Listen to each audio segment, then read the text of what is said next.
demonio lo podrían ordenar salir. Eso era la única manera que ellos habían hallado para echar fuera demonios. Pero Jesús no tenía que preguntar cuál es tu nombre, aunque lo hizo a veces. Pero él pudo hacerlo. Entonces cuando vieron eso, dijeron que este tiene que ser el Mesías. Entonces, pero los demás dijeron que no, él lo hace por Beelzebú. ¿Qué? Beelzebú.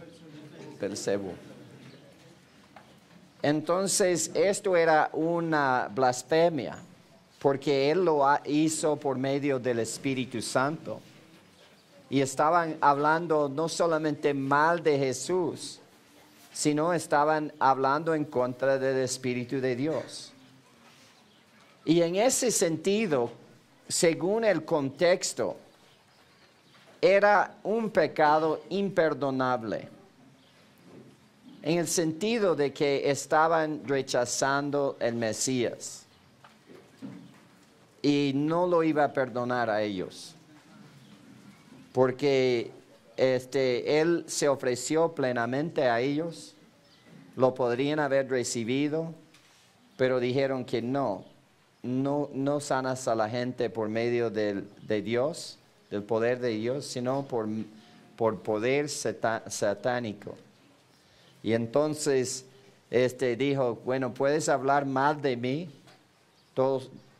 hasta lo máximo, hasta donde quiera que sea, pero hablando mal del Espíritu Santo, en este caso, era un pecado imperdonable. Ahora, en otro sentido, hoy en día, si uno rechaza el ministerio del Espíritu Santo en su vida, ¿quién es Él quien nos convence del pecado, del juicio y de la justicia? ¿Hay otro? ¿Yo puedo convencer a alguien de eso? Entonces, si rechazamos la obra del Espíritu Santo y morimos con ese rechazo, no vamos a ser perdonados. Vamos a ir al infierno. Y sabemos que Pablo era blasfemoso, pero él halló misericordia, según las Escrituras. Dejó de rechazar al Mesías. Y en el momento de dejar de rechazar el Mesías, lo vio, creó en Jesús y inmediatamente le fue perdonado todo pecado. Es solo imperdonable hoy en día si mueres rechazando la obra del Espíritu Santo en tu vida, porque no hay otro que te va a convencer. Pero en el contexto era que Israel, los líderes de Israel, estaban rechazándolo. Y podemos ver desde este punto en adelante en el ministerio de Jesús, que Él cambia su manera de hablar con Israel. Hasta este momento, plenamente, en palabras sencillas y entendibles, hablaba con ellos. Pero ya que lo rechazaron, Él dijo que solamente los que desean entender van a poder entender. Y voy a hablar por medio de parábolas. Y la parábola era para llamarles la atención a decir, ¿qué quería decir Él con esto? Para que se acercaran a preguntarle, ¿qué quiere decir esto? O para que lo pensaran y por fin lo entendieran. Y entonces esa fue la manera que Él habló con una nación que le estaba rechazando. Entonces aquí también pronto vamos a ver que Él comienza a mencionar por primera vez la iglesia.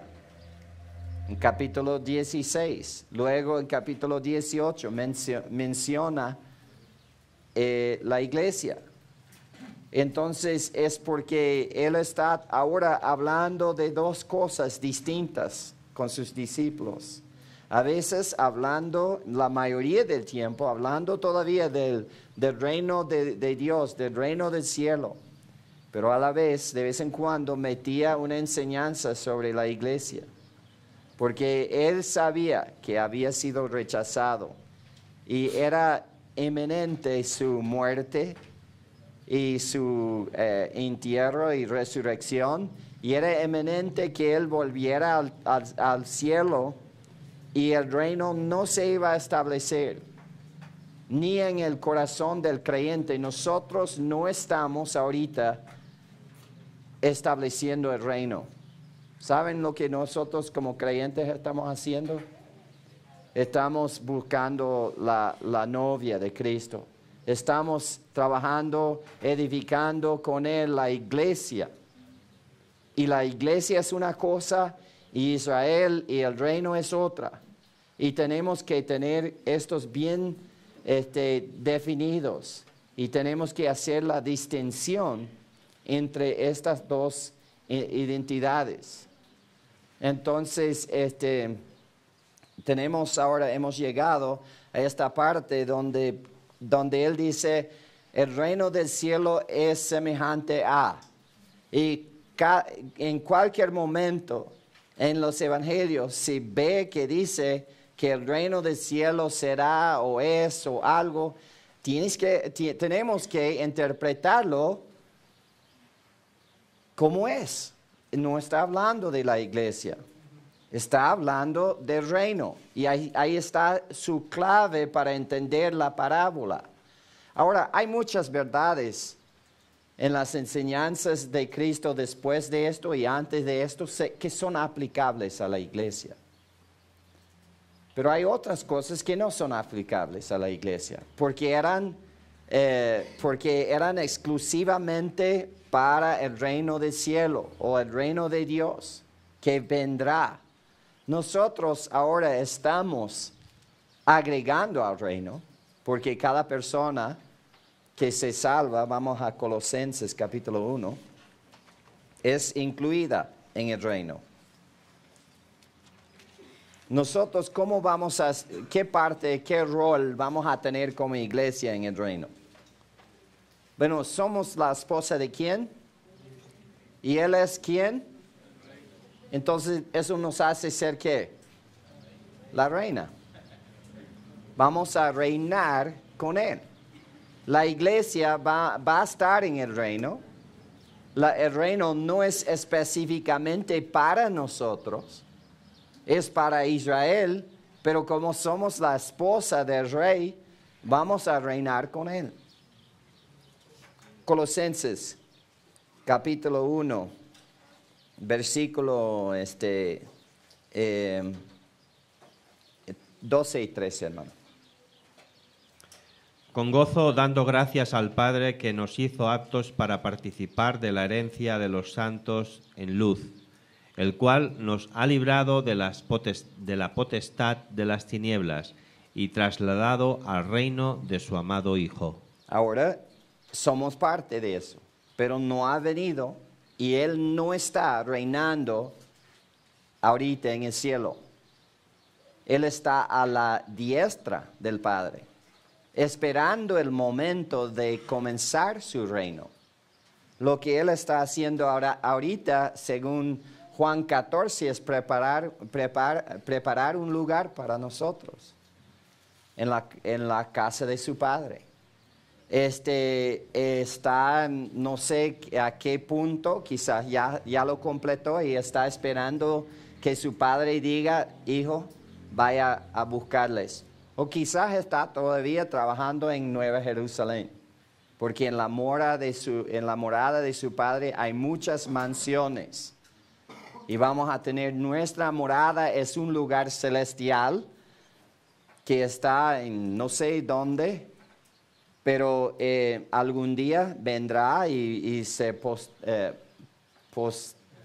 posará o se sentará en la nueva tierra que va a ser construida después del gran trono blanco. La nueva tierra y el nuevo cielo. Nosotros vamos a ser habitantes de Nueva Jerusalén, porque ahí vive el rey y somos la esposa del rey. Ahora, es alrededor de esa ciudad Y en esa ciudad morará Israel. Van a haber 3 portones en cada lado. Cada portón para una tribu de Israel. Y naciones van a estar en la tierra también. Y nosotros vamos a reinar con Él hasta por los siglos de los siglos. Por la eternidad reinaremos con Él. Ahora, ¿qué posición vas a tener tú en ese reino? Si vives para ti, vas a estar limpiando baños, no sé. Pero si vives para la honra y gloria del Señor, grande será su recompensa. Entonces, pero todos reinaremos con Él. La pregunta es, ¿en qué calificación, en qué condición? Entonces, es importante eso. Vamos a concluir entonces esta porción de las parábolas del reino. Versículos, capítulo 13 de Mateo, 51 al 53, hermano. Jesús les dijo, ¿habéis entendido todas estas cosas? Ellos respondieron, sí, Señor. Él les dijo, por eso todo escriba docto en el reino de los cielos es semejante a un padre de familia, que saca de su tesoro cosas nuevas y cosas viejas. Aconteció que cuando terminó Jesús estas parábolas, se fue de allí.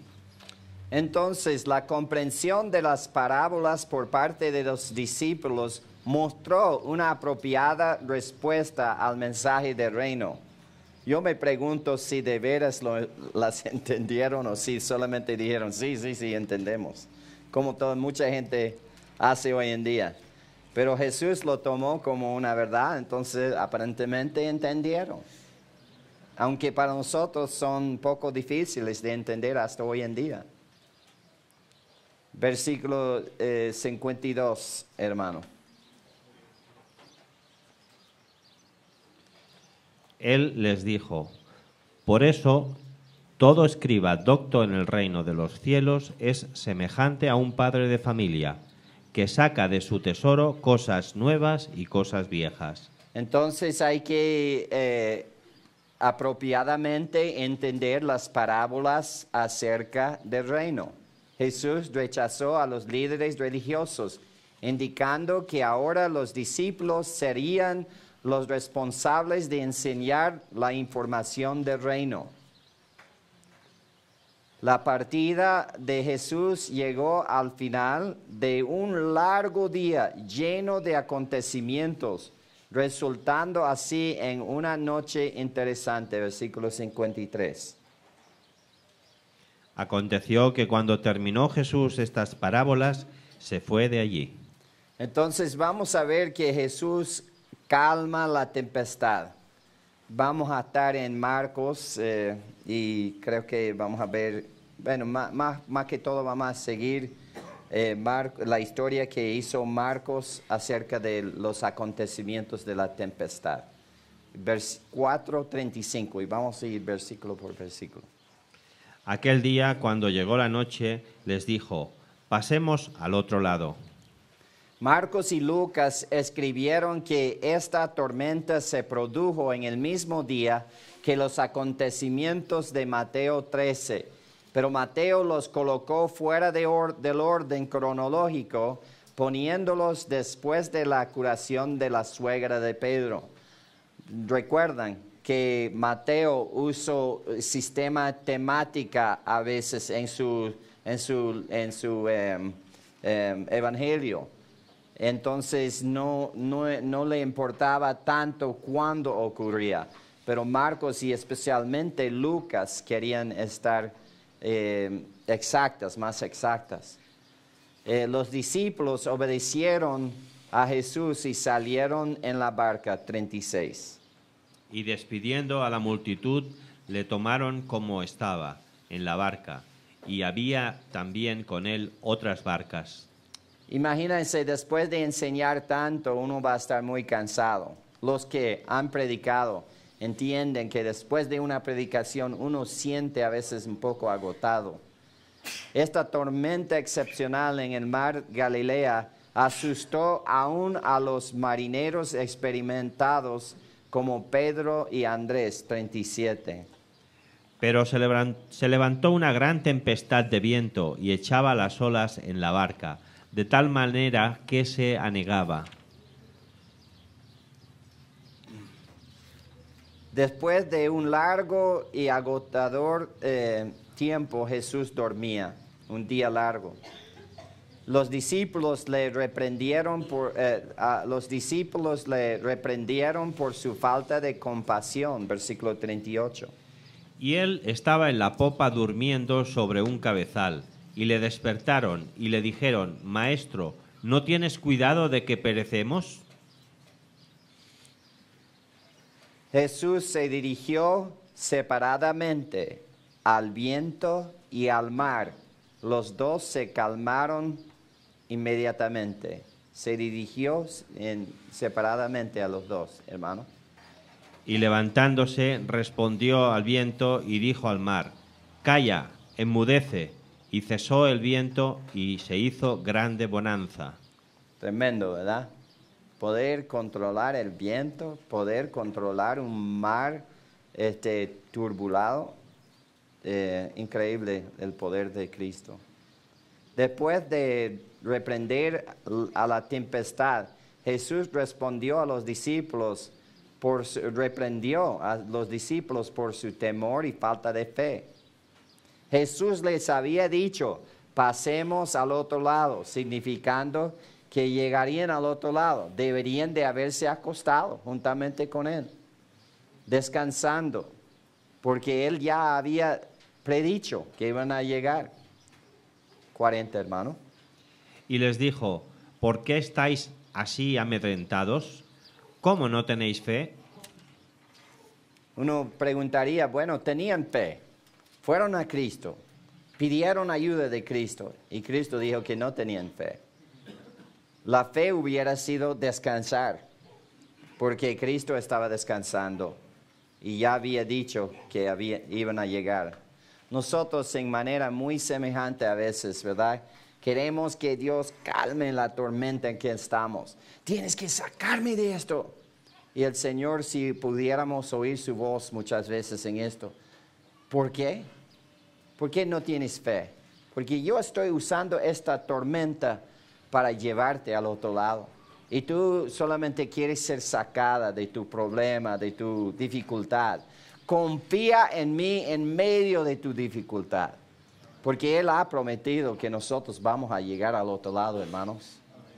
Y Él ha prometido estar con nosotros día y noche hasta el final. Entonces no tenemos que tener miedo. 41, hermano. Entonces temieron con gran temor y se decían el uno al otro: ¿Quién es este que aun el viento y el mar le obedecen?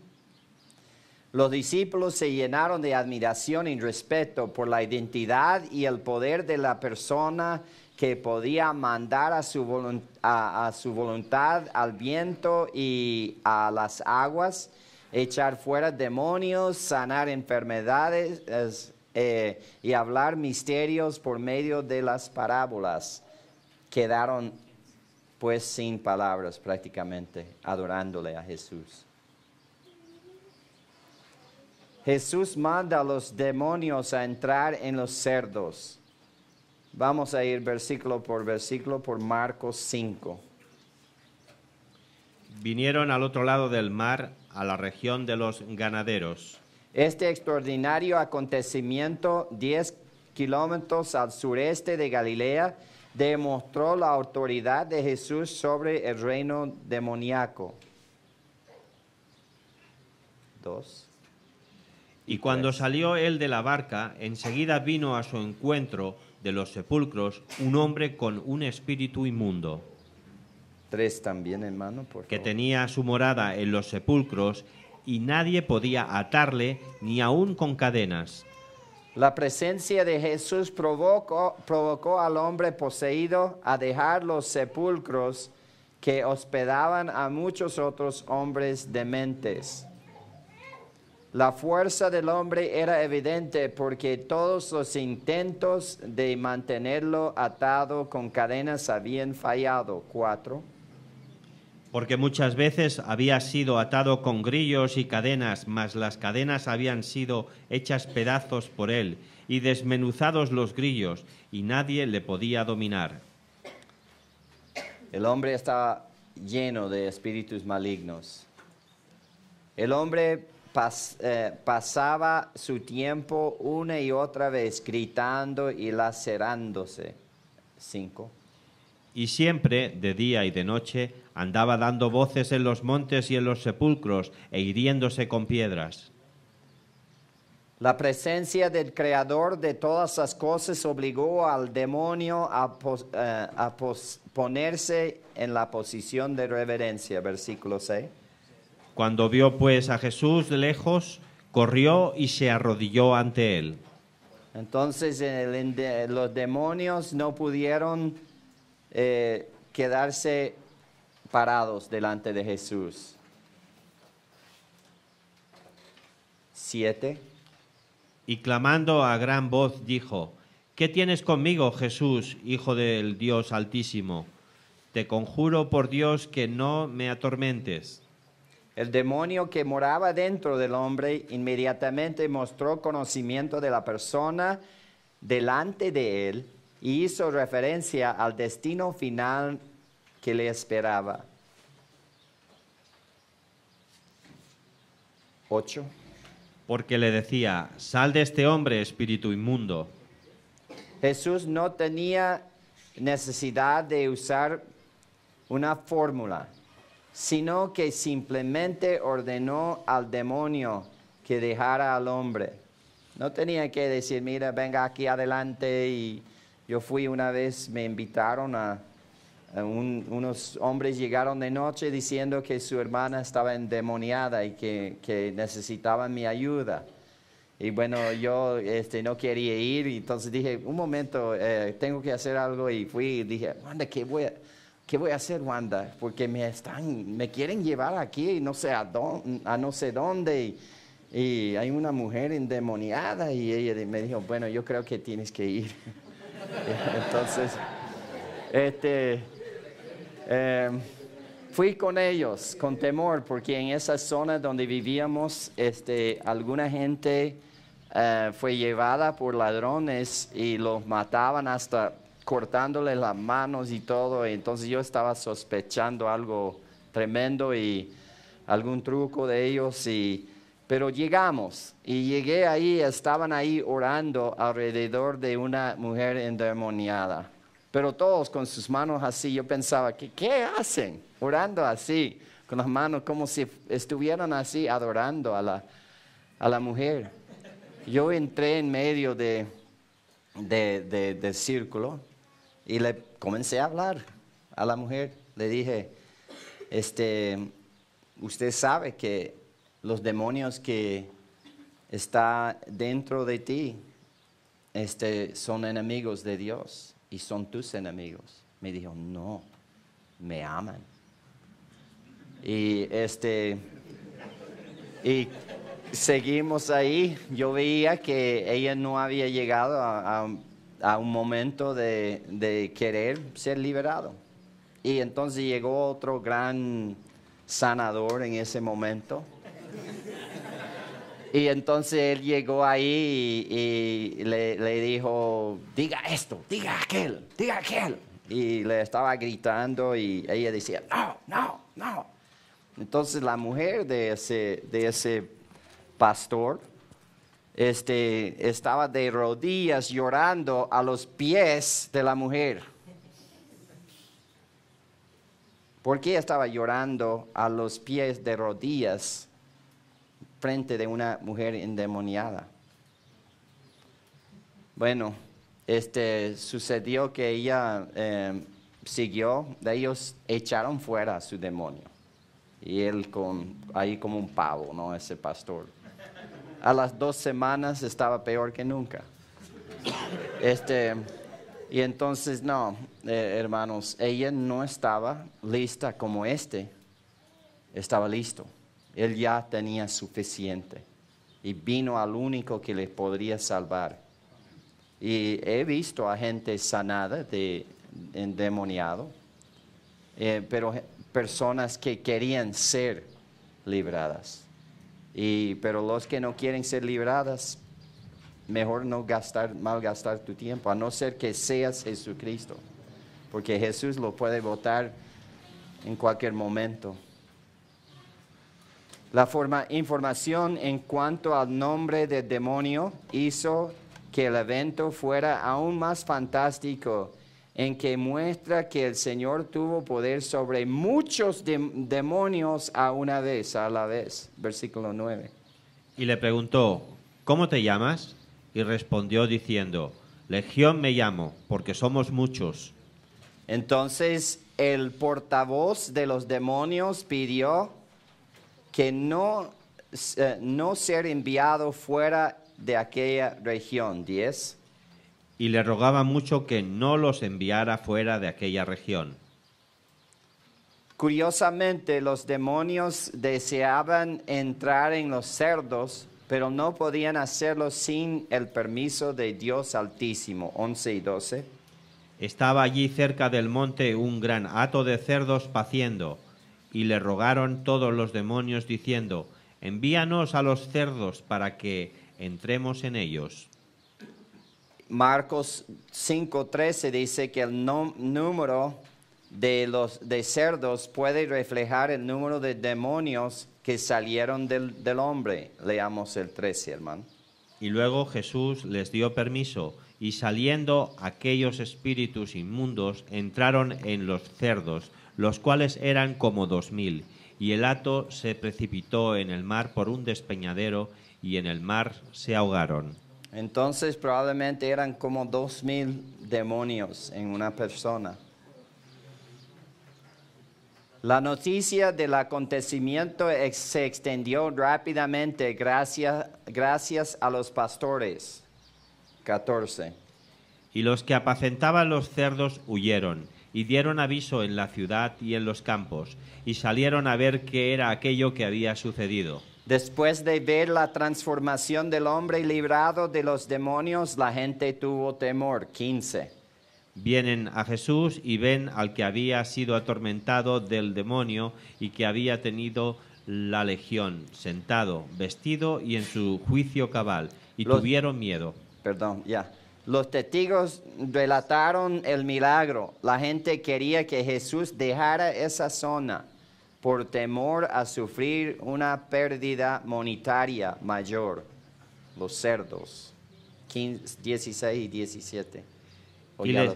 Y les contaron los que habían visto cómo le había acontecido al que había tenido al demonio y lo de los cerdos, y comenzaron a rogarle que se fuera de sus contornos. El 18. Al entrar él en la barca, el que había estado endemoniado le rogaba que le dejase estar con él. En un acto de gratitud, el hombre librado buscó ir con Jesús. 19. Mas Jesús no se lo permitió, sino que le dijo, vete a tu casa, a los tuyos, y cuéntales cuán grandes cosas el Señor ha hecho contigo y cómo ha tenido misericordia de ti. El Señor instruyó al hombre que debía de ir a anunciar a los demás sobre la gracia que había recibido.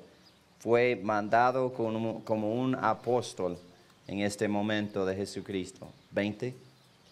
Y se fue y comenzó a publicar en Decápolis cuán grandes cosas había hecho Jesús con él, y todos se maravillaban. El hombre se convirtió en un testigo fiel del Señor en esa región. Ahora, la palabra gracia. La gracia depende del carácter incambiable, inmutable de Dios, y constituye todo lo que Dios está libre para hacer por el hombre sobre la base de la obra de Jesucristo en la cruz. La gracia depende del carácter incambiable de Dios y constituye todo lo que Dios está libre para hacer por el hombre sobre la base de la obra de Jesucristo en la cruz. Una definición de la gracia podría ser acordado por la frase, las riquezas de Dios a las expensas de Cristo. Vamos a leer segunda de Pedro 1, versículos 2 y 3. Gracia y paz os sean multiplicadas en el conocimiento de Dios y de nuestro Señor Jesús. Como todas las cosas que pertenecen a la vida y a la piedad nos han sido dadas por su divino poder, mediante el conocimiento de aquel que nos llamó por su gloria y excelencia. La gracia de Dios estaba involucrada en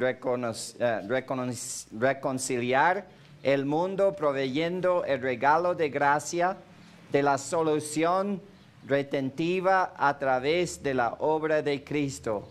Vamos a leer Tito 3, 5 al 7. Nos salvó no por obras de justicia que nosotros hubiéramos hecho, sino por su misericordia, por el lavamiento de la regeneración y por la renovación en el Espíritu Santo, el cual derramó en nosotros abundantemente por Jesucristo nuestro Salvador, para que, justificados por su gracia, viniésemos a ser herederos conforme a la esperanza de la vida eterna. Justificados por la gracia, llegamos a ser herederos.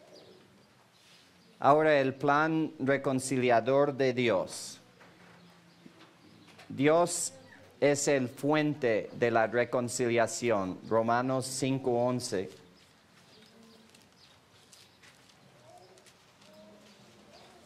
Y no solo esto, sino que también nos gloriamos en Dios por el Señor nuestro Jesucristo, por quien hemos recibido ahora la reconciliación. Redención objetivo. Vamos a leer Colosenses 1, 13 y 14. El cual nos ha librado de la potestad de las tinieblas y trasladado al reino de su amado Hijo, en quien tenemos redención por su sangre, el perdón de pecados. Tenemos redención por la sangre de Jesucristo. Tenemos expiación. El medio de esto está dicho en Romanos 3, 23 al 26. Romanos 3, 23 al 26.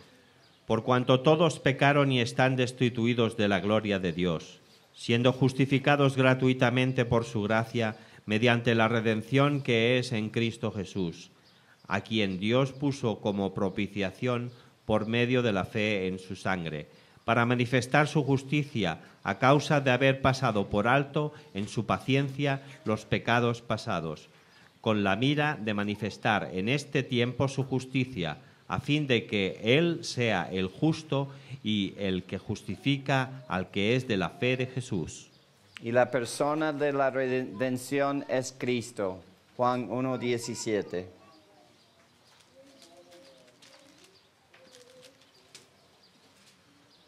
Pues la ley por medio de Moisés fue dada, pero la gracia y la verdad vinieron por medio de Jesucristo. Erene, paz. El resultado de la reconciliación es paz con Dios. Efesios 2, 15 al 17.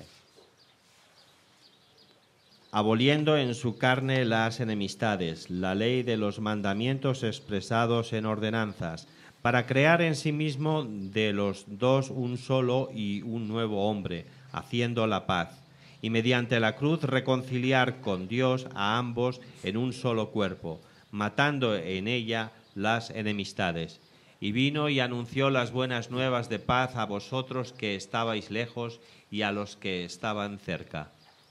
Somos salvos por gracia, por medio de la fe, y debemos crecer como creyentes en Cristo por gracia, por medio de la fe también. ¿Está buscando primero de Pedro? Segundo de Pedro 2, 3, 18.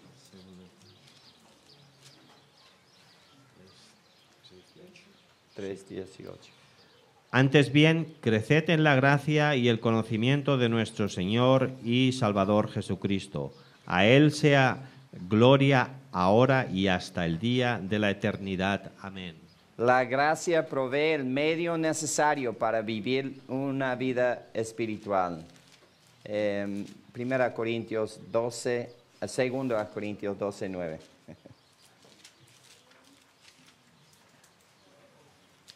Y me ha dicho, bástate mi gracia, porque mi poder se perfecciona en la debilidad. Por tanto, de buena gana me gloriaré más bien en mis debilidades, para que repose sobre mí el poder de Cristo. La gracia mantiene la perspectiva correcta en cuanto a nuestra identidad en Cristo. 1 Corintios 15, 10. Pero por la gracia de Dios soy lo que soy, y su gracia no ha sido en vano para conmigo. Antes he trabajado más que todos ellos, pero no yo, sino la gracia de Dios conmigo. Y el peligro más grande que ustedes tienen, que nosotros tenemos, es dejar de orientarnos a la gracia de Dios. Gálatas 5:4.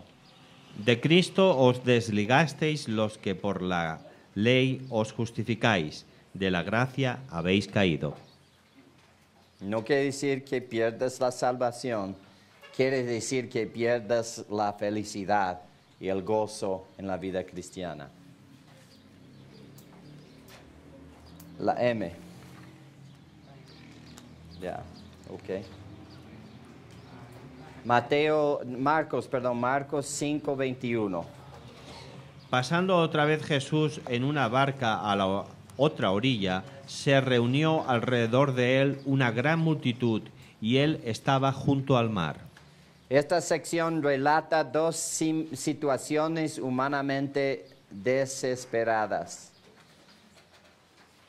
El líder de la sinagoga se postró a los pies de Jesús, confiando en su poder para sanar. 22 y 23. Y vino uno de los principales de la sinagoga, llamado Jairo, y luego que le vio, se postró a sus pies, y le rogaba mucho, diciendo, mi hija está agonizando, ven y pon las manos sobre ella para que sea salva y vivirá. Mientras Jesús acompañaba al hombre, la multitud egoísticamente le apretaba.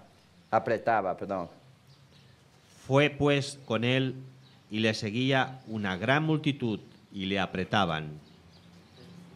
Entonces la mujer sin nombre que sufría de hemorragia crónica se acercó a Jesús. 25-26. Pero una mujer que desde hacía 12 años padecía de flujo de sangre y había sufrido mucho de muchos médicos y gastado todo lo que tenía y nada había aprovechado, antes le iba peor. La mujer deliberadamente tocó el borde de su manto en una demostración de su fe. Y cuando oyó hablar de Jesús, vino por detrás entre la multitud y tocó su manto. Ella creía que el poder de Jesucristo podría sanarla, incluso sin su conocimiento o consentimiento. 28. Porque decía, si tocare tan solamente su manto, seré salva. Ahora hay una gran multitud de gente apretándoles fuertemente.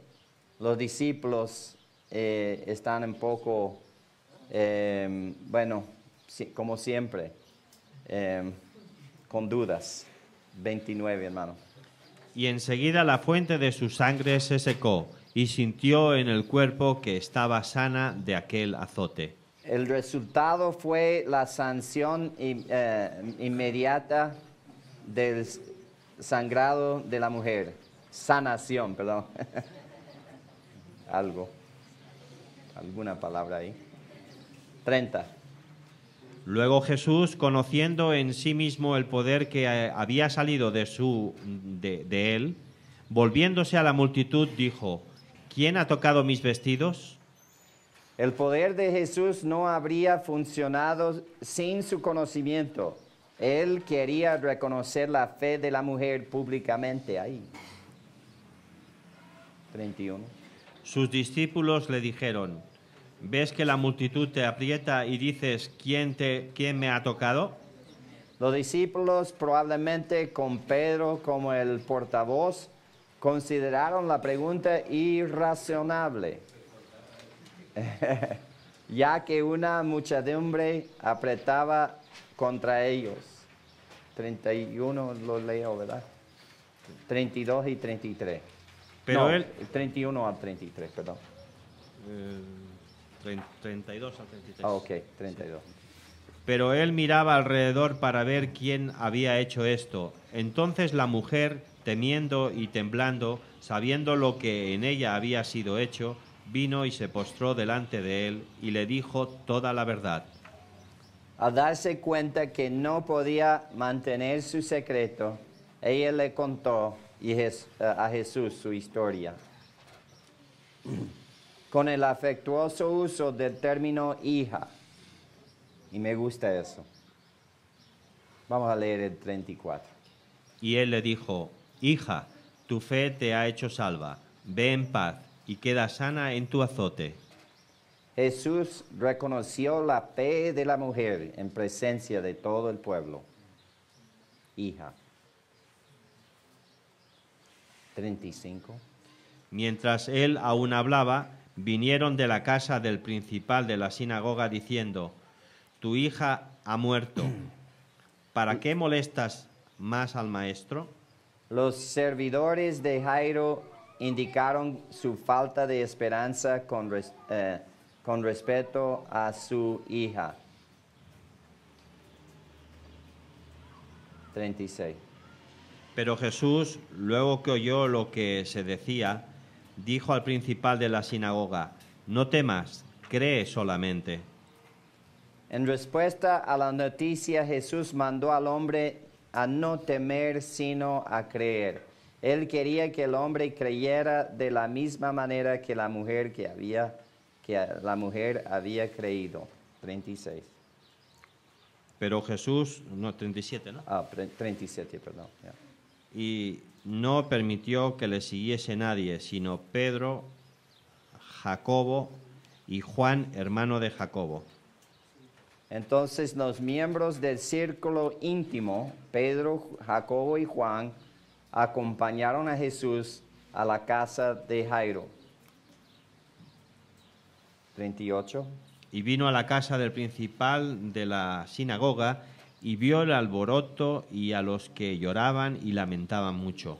Los dolientes se encontraban intensamente conmovidos, similar a la reacción ante la tumba de Lázaro más tarde en Juan 11, 39. Y entrando les dijo, ¿por qué alborotáis y lloráis? La niña no está muerta, sino duerme. Jesús indicó que el llanto no era justificable porque su muerte no era permanente. 40. Y se burlaban de él, mas él, echando fuera a todos, tomó al padre y a la madre de la niña y a los que estaban con él y entró donde estaba la niña. El rápido cambio de emoción de los dolientes y se burlaban de él demostraba la poca profundidad de su duelo. 41. Y tomando la mano de la niña, le dijo, Talita Kumi, que traducido es, niña, a ti te digo, levántate. Jesús tomó la mano de la niña y le dijo una orden simple de levantarse. 42. Y luego la niña se levantó y andaba, pues tenía 12 años, y se espantaron grandemente. Una vez más, la sanación completa ocurrió, causando el asombro, como ustedes se asombraron ahorita. 43. Pero él les mandó mucho que nadie lo supiese, y dijo que se le diese de comer. Jesús instruyó a los padres a no convertirla en un espectáculo para los curiosos. Muy bien. Y seguimos. La N. La curación de 2 hombres ciegos y un sordo mudo. Mudo.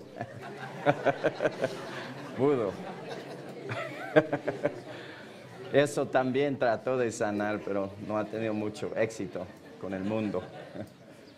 No, 27, hermano, de Mateo 9.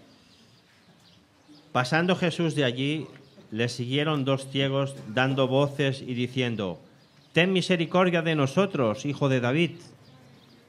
Estos hombres ciegos llamaron a Jesús por el título mesiánico, Hijo de David. Mateo entendió que estos ciegos vieron más que los fariseos y otros líderes nacionales que no pudieron reconocer a Jesús como el Mesías. Imagínense, los ciegos lo reconocieron.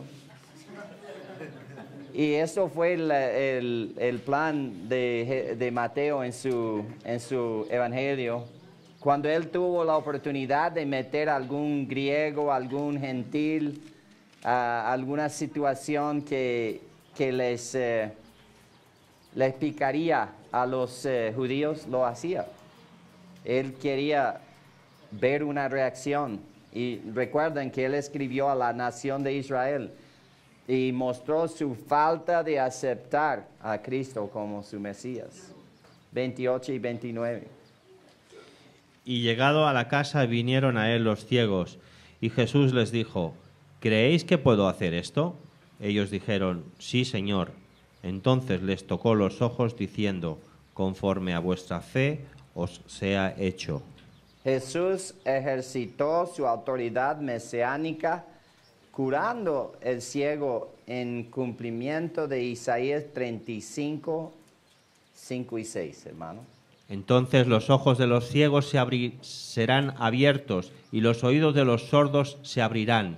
Entonces el cojo saltará como un ciervo y cantará la lengua del mudo, porque aguas serán cavadas en el desierto y torrentes en la soledad. Deberían de haber abrazado a su Mesías. No había excusa. Mateo 9, 30 y 31. Y los ojos de ellos fueron abiertos, y Jesús les encargó rigurosamente diciendo: «Mirad que nadie lo sepa». Pero salidos ellos divulgaron la fama de él por toda aquella tierra. Gente sanada desobediente. La noticia de las acciones mesiánicas de Jesús se propagaron por todo Israel. 32 y 33. Mientras salían ellos, he aquí le trajeron un mudo endemoniado, y echando fuera el demonio, el mudo habló, y la gente se maravillaba y decía: «Nunca se ha visto cosa semejante en Israel». La gente reconoció las implicaciones mesiánicas de la sanación del mudo endemoniado. 34. Pero los fariseos decían: «Por el príncipe de los demonios echa fuera a los demonios». Puesto que los fariseos no podían negar la evidencia del milagro, dijeron una falsa explicación del mismo. Una blasfemia.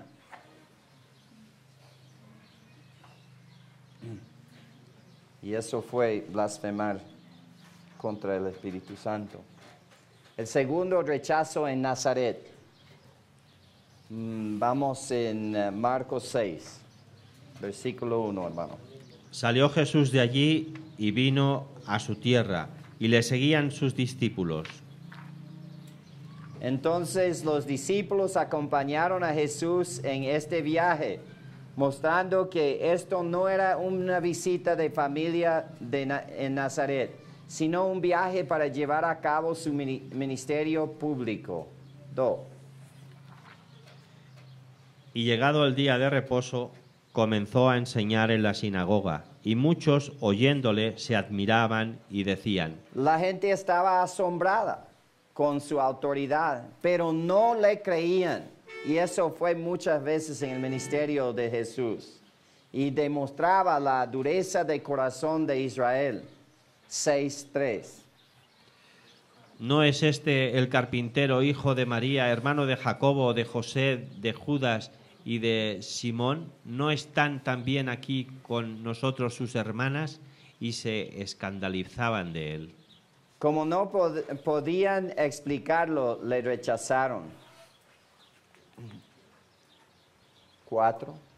Mas Jesús les decía: no hay profetas sin honra sino en su propia tierra y entre sus parientes y en su casa. Una persona es menos respetada por quienes la conocen mejor. Versículo 5.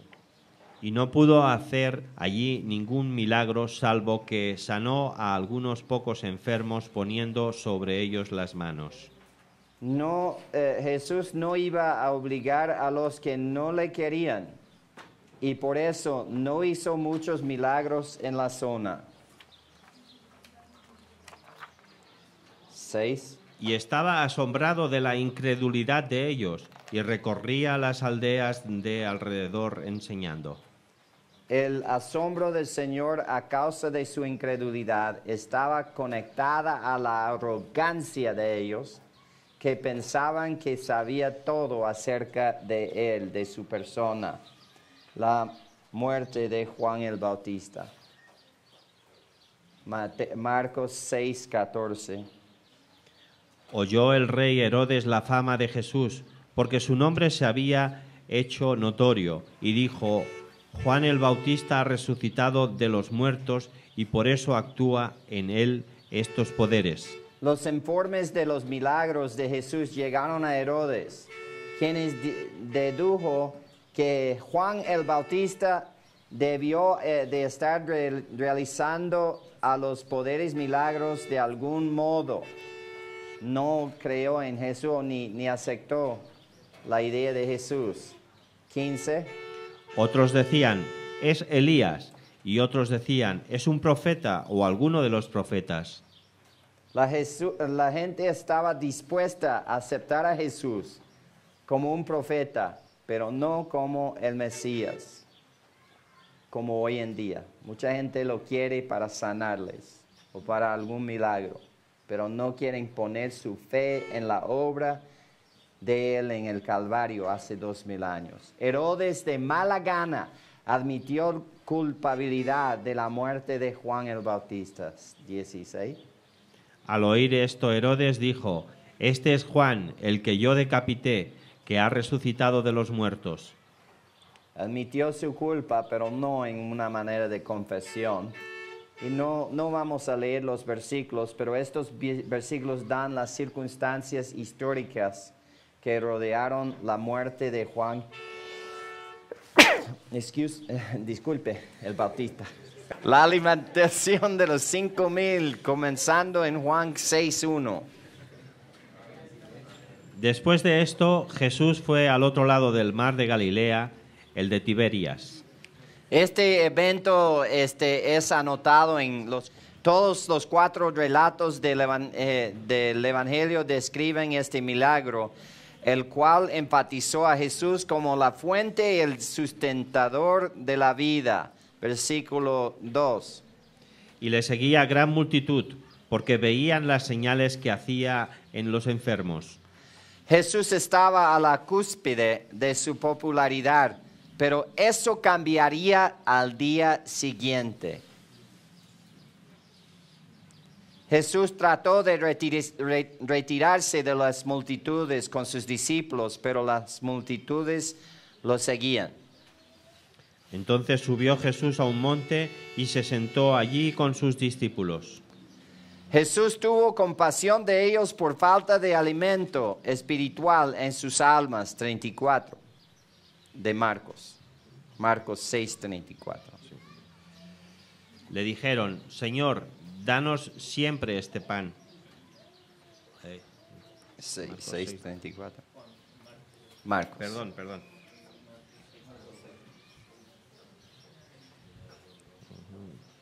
Y salió Jesús y vio una gran multitud y tuvo compasión de ellos porque eran como ovejas que no tenían pastor. Y ¿Qué? comenzó a enseñarles muchas cosas. Que de ahí 35 y 36 ahí mismo, en el mismo capítulo. Cuando ya era muy avanzada la hora, sus discípulos se acercaron a él diciendo: el lugar es desierto y la hora ya muy avanzada. Despídelos para que se vayan a los campos y aldeas de alrededor y compren pan, pues no tienen que comer. Al final del día los discípulos hicieron saber a Jesús que la gente necesitaba comer. Volviendo a a Mateo 14:16.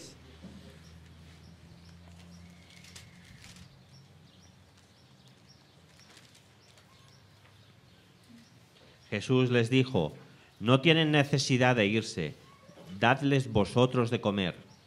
Con el fin de enseñar a sus discípulos a depender de Él, Jesús los desafió a alimentar a la multitud. Imagínense los discípulos, ¿qué? ¿Nosotros? No tenemos nada. Qué bueno saber que son inútiles en tal caso. 6:4, hermano. Y estaba cerca la Pascua, la fiesta de los judíos. Juan notó la proximidad de la Pascua, el momento perfecto para este milagro de provisión. 5. Cuando alzó Jesús los ojos y vio que había venido a él gran multitud, dijo a Felipe: ¿De dónde compraremos pan para que coman estos? Aunque Felipe era de Betsaida, la aldea más cercana, Jesús diseñó esta pregunta para probar la fe de todos los discípulos. Versículo 6. Pero esto decía para probarle, porque él sabía lo que había de hacer. Jesús sabía que Él proveería el alimento. Les dio a los discípulos una oportunidad para depender de Él y satisfacer dicha necesidad. Y es interesante que Él les ordenó alimentar a la gente y ellos alimentaron a la gente. Él proveyó lo que necesitaban. Dios nunca da ninguna ordenanza sin dar el poder de cumplirla. Y vamos a ver cómo lo hizo. 7. Felipe le respondió: 200 denarios de pan no bastarían para que cada uno de ellos tomase un poco. La cantidad de dinero que se necesitaba para alimentar a la multitud era casi un año de salario, demostrando así el enfoque físico del pensamiento de Felipe. 8 y 9. Uno de los discípulos, Andrés, hermano de Simón, Pedro, le dijo: aquí está un muchacho que tiene 5 panes de cebada y 2 panecillos. Mas, ¿qué es esto para tantos? 5 panes y 2 peces no podrían satisfacer la gran multitud. Eliseo realizó un milagro similar para proveer a la gente en 2 Reyes 4, 24 al 44. Vamos a leerlo por curiosidad. Reyes 4, 42 al 44. Segunda.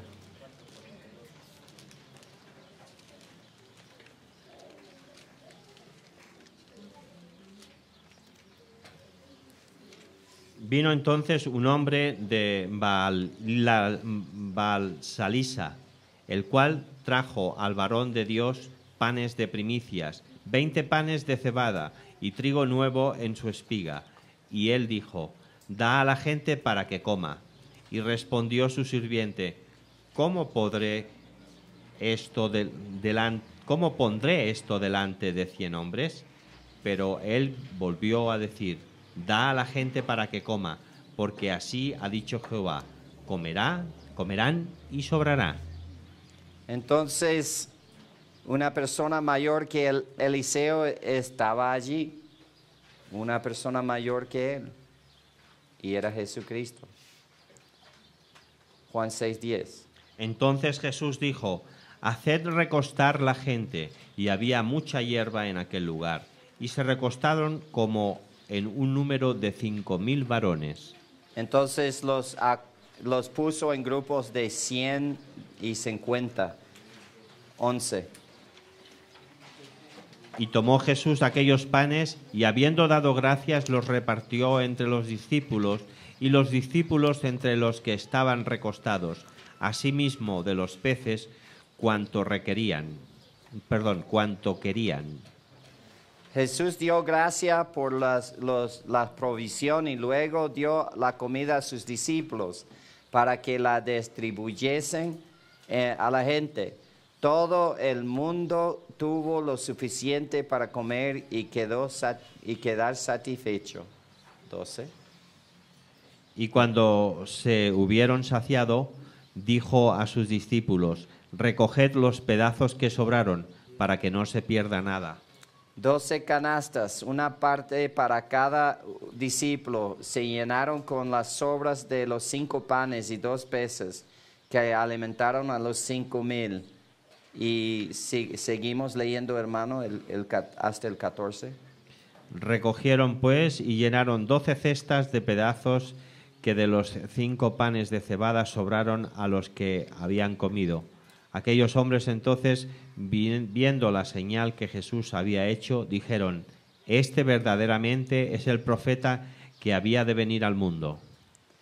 En su evangelio, Juan presentó este evento como la 4ª señal milagrosa. Lo cortó para señalar a Jesús como el único camino de la salvación. El 15. Pero entendiendo Jesús que iban a venir a apoderarse de él y a hacerle rey, volvió a retirarse al monte él solo. Tristemente, la gente perdió de vista el punto del milagro y se enfocaron en Jesús como un libertador político o social y no como el Mesías, el Salvador espiritual del mundo. Oremos. Vamos a orar. Nuestro Padre, te damos gracias por la pan de vida, Jesucristo. Gracias por su ministerio aquí entre nosotros en la tierra hace muchos años. Gracias por lo que Él hizo. Nunca pecó, no merecía la muerte, pero llegó hasta la cruz para salvarnos por medio de su muerte, por nuestros pecados. Gracias por Jesucristo, gracias por el pan que da vida. Señor, gracias por la comida que vamos a comer esta noche.